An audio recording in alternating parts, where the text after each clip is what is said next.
Hello, dear ones.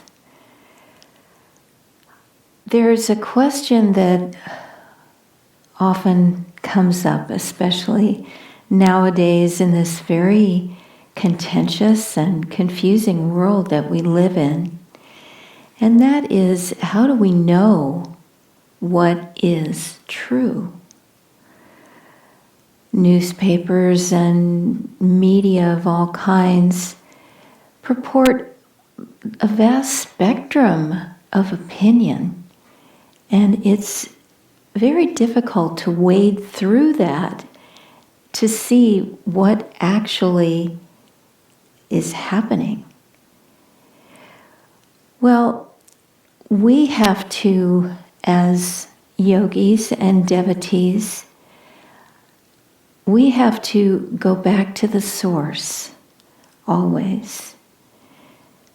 When we are trying to figure out what is true, it's sort of like trying to figure out, what does the law of the land say? What does the United States Constitution say? Or what does the Supreme Court have to say about this?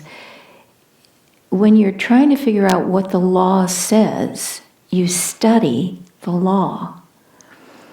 When you're trying to figure out what is true in this world, you have to go back to studying truth. And that's why we so often urge our students and our friends and people living in the community here in Ananda, Sacramento, and everyone in our congregation at the temple to continue studying the scriptures, because that's where we start to understand what is true. Swami Kriyananda would often say, some new theory of self-help has come up, or some new, quote, religion, some new fancy teacher. And he would say, what we need to do is see how that compares with ancient wisdom that we are familiar with, that we know has survived through the centuries, for millennia. If something is true, it will survive. And if it's just a house of cards, it won't survive. So what has been passed down from ancient times is something that we can trust, and we need to study it. And unlike Kali Yuga days, the dark ages that we are now coming out of, it's not absolutely necessary to seclude yourself in a forest cave and try to contemplate and understand ultimate verities. Now, even in lockdown, all we have to do is go to our bookshelf. If you have the Bhagavad Gita, if you have the Upanishads, if you have the Raja Yoga book, if you have Swami's books or Yogananda's books, open them.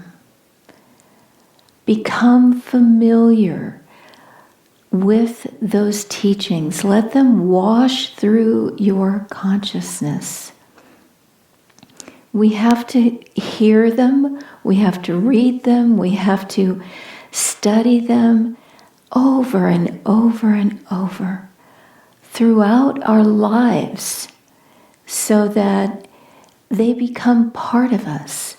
There's that beautiful story that I love of St. Francis, who was wandering and came across a beggar who begged him for something, anything, because he was starving and he wanted to sell something so he could buy food.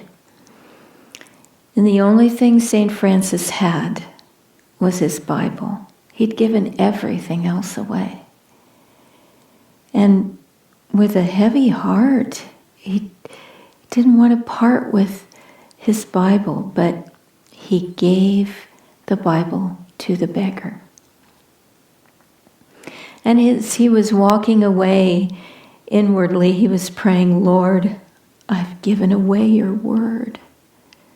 And he heard the voice of God, the voice of Jesus saying to him, Francis, I have written my word on your heart.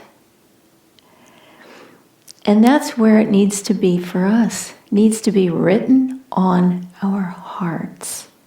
And then, when we were faced with confusion and discord and all the troubles of our daily lives, we have it.